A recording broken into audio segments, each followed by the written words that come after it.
Buenos días traders, aquí van un día más con vosotros, un día más analizando el oro debido a las múltiples preocupaciones que me habéis trasladado, debido a vuestro interés en el oro y sobre todo debido a que esta semana pues el oro frente a lo que pensábamos no ha parado de subir, pues por supuesto tocaba un vídeo de reflexión, un vídeo de análisis y un vídeo para entender por qué ha ocurrido lo que ha ocurrido, dar explicaciones y sobre todo ver cuál es la manera de posicionarnos de cara al inicio de la semana que viene y, por supuesto, debido a el día de hoy, que ya sabéis que todavía quedan noticias del dólar y que, por lo tanto, podemos arañarle unos cuantos pips a la divisa dorada. Dicho esto, también recordaros que para aquellos que sois nuevos tenéis mi canal de Telegram y mi canal de YouTube en la descripción del vídeo, conjunto a mis redes, así que pasaros por ahí porque sin duda alguna os interesa. Dicho esto, arrancamos. Lo primero de todo, en el análisis fundamental, ¿cómo arrancábamos la semana? Pues ha tenido mucho que ver. Pensad que el martes había unas noticias que eran pues, de calibre secundario, aunque con su relativa importancia, ¿no? Que eran la venta de bienes duraderos, que pues pasaba de un menos 4,9 a un menos 6,1. Al final, yo sé, sabéis que cuando miro mes contra mes, miro la tendencia, ¿no? Y se acentúa una tendencia negativa. Cosa que no me preocupa, porque al final tenéis que tener en cuenta que el mes de enero es final de Navidades, rebajas, etcétera, y el mes de febrero es un mes bastante tranquilito en ventas, por lo tanto, no era algo que me preocupase, simplemente, pues bueno, pues es negativo y ya está, pero como suele ocurrir en muchos años, ¿no? Por otro lado, caía la confianza del consumidor. Veréis, eso pues debería preocupar. Pero es que, claro, nos encontrábamos en máximos históricos prácticamente y, de hecho, pues con una de las confianzas del consumidor más reforzadas de los últimos años. Por lo tanto, bueno, en algún momento, pues como toda expectativa, pues tiende o a caer o tiende a normalizarse. Tampoco me alarmé. Durante ese día, durante el martes, tenéis que tener en cuenta pues que tuvimos una ligera caída del oro. De hecho, fijaros que el oro cayó hasta los 2030. Por lo tanto, todo bajo lo estimado, ¿no? Luego llegó el miércoles y el miércoles tuvimos una noticia importante de un gran calado que ahí pues ya nos debió de hacer una llamada de atención. A mí me la hizo, pero no tanto desde un punto de vista de que el oro debiera de caer o no, sino algo lógico, razonable, como era la caída del PIB del cuarto trimestre, que la expectativa era de un 3,3 y pasó a ser de un 3,2. Nada excesivamente preocupante porque, por supuesto, también el crecimiento económico pues había sido muy sólido en el año anterior. De hecho, el año anterior Estados Unidos duplica prácticamente a la mayoría de países de la Unión Europea en crecimiento de PIB y, por supuesto, en datos de empleo ni os cuento, ¿no? Por lo tanto, bueno, pues pueden haber afectado los tipos de interés, pues ligeramente, ¿no? Si estamos hablando de una décima, nada preocupante. Pero claro, llegó el día de ayer y el día de ayer, la verdad, que ahí es donde cambió prácticamente todo y además los efectos secundarios pues los hemos visto también durante la sesión de hoy que nos ha llevado pues al precio que estáis viendo en pantalla, ¿no? ¿Qué es lo que ocurrió ayer? Bueno, salió el precio core, es decir, bueno, más bien lo que viene siendo la inflación subyacente, anualizada y mensualizada, ¿no? Y aunque la inflación subyacente ha salido según lo esperado, y entonces cualquiera podría preguntarse, bueno, Iván, si ha salido según lo esperado y era el dato más importante de la semana, ¿por qué no ha caído el oro? Bueno, no ha caído el oro pues por dos razones importantísimas. Es cierto es cierto que la inflación ha salido como esperábamos, como estaba calculado, y eso pues podría ralentizar, ¿no? Lo que son las bajadas de tipos de interés hasta el mes de septiembre, que yo sigo, insisto, a día de hoy manteniéndolo, que es cuando probablemente veamos la primera gran bajada de tipos de interés. ¿Por qué? Pues porque la inflación subyacente sigue estable y es la que está mirando la Reserva Federal. Entonces, en este sentido, yo creo que hay un adelanto de expectativas desmesurado. ¿Por qué? Porque ha pasado en el indicador de posibilidad de bajadas de tipos de interés del 50% al 70% la primera bajada de tipos de interés en el año 2024, es decir, que se vaya a bajar en el mes de junio.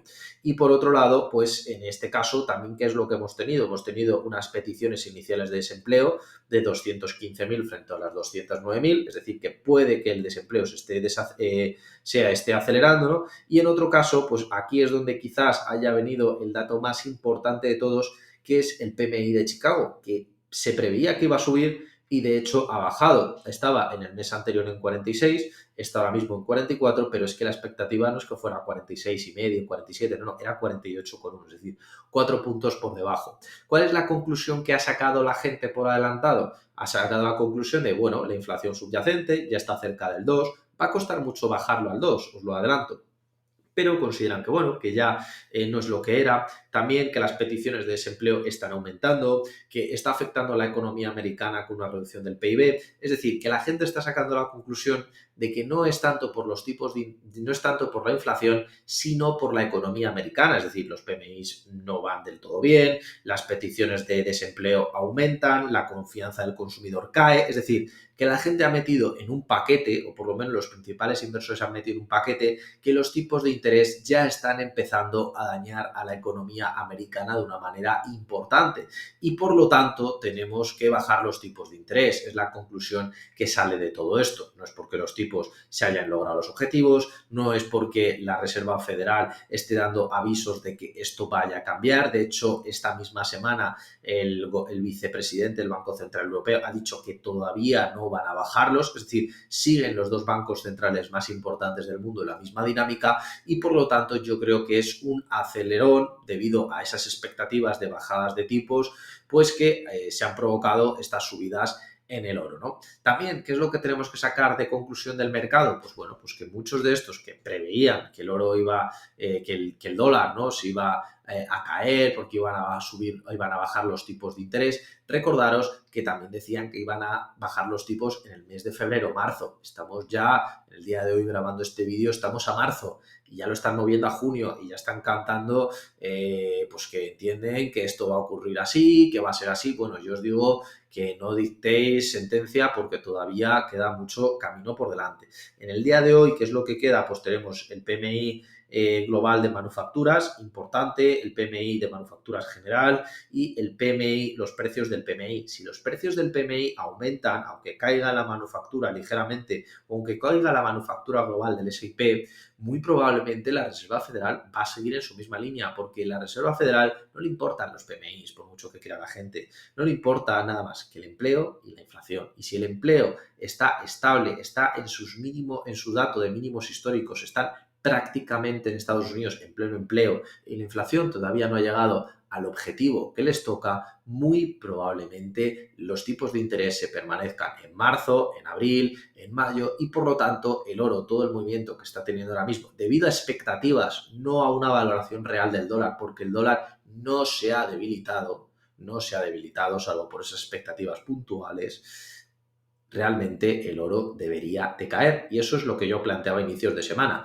¿Que me he comido las expectativas? Por supuesto que me las he comido. ¿Que el punto de venta era 2040-2045 ya ha llegado hasta ahí? Bueno, ya sabéis, stop loss y posicionarse. Pero desde el punto de vista técnico, como podéis ver, no es que solamente se encuentre ahora mismo en un punto incluso mejor que el de inicio de semana, sino que ha superado la media. Acaba de superar una resistencia en 2 puntos. Fijaros que coincide con máximos donde en muchas otras ocasiones ha habido movimientos de vuelta en el corto plazo. Encima ha reventado Bollinger de la banda superior. Encima tenemos un movimiento de Bollinger a Bollinger y cuando ocurre esto, fijaros, de Bollinger a Bollinger, de Bollinger a Bollinger, de Bollinger a Bollinger, esto suele ocurrir mucho en el oro. Pensad que esta virulencia y además con una justificación solo basada en las expectativas que en 2 días pueden cambiar perfectamente y eso es lo que puede ocurrir, de hecho incluso puede ocurrir en unas horas, muy probablemente empujen al oro a la baja. También, por poneros otros indicadores, porque ya sabéis que siempre utilizamos 3 indicadores, utilizamos el RSI estocástico, si utilizamos el MAC, fijaros lo que nos encontramos un MAC, por supuesto, estructurado, pero que ni mucho menos tiene la fuerza que podríamos esperar, como por ejemplo ocurre en otras sesiones, ¿no? Fijaros en las sesiones de anteriores movimientos alcistas, no tiene nada que ver en fuerza. Y luego, por otro lado, fijaros lo que tenemos por aquí. Tenemos varios falsos cruces donde debería esto ya de estar diciéndonos que baja, es decir, que actualmente se encuentra en su mayor punto de sobrecompra desde el año 2023, desde el mes de octubre, y luego fijaros qué caídas tan importantes tuvo.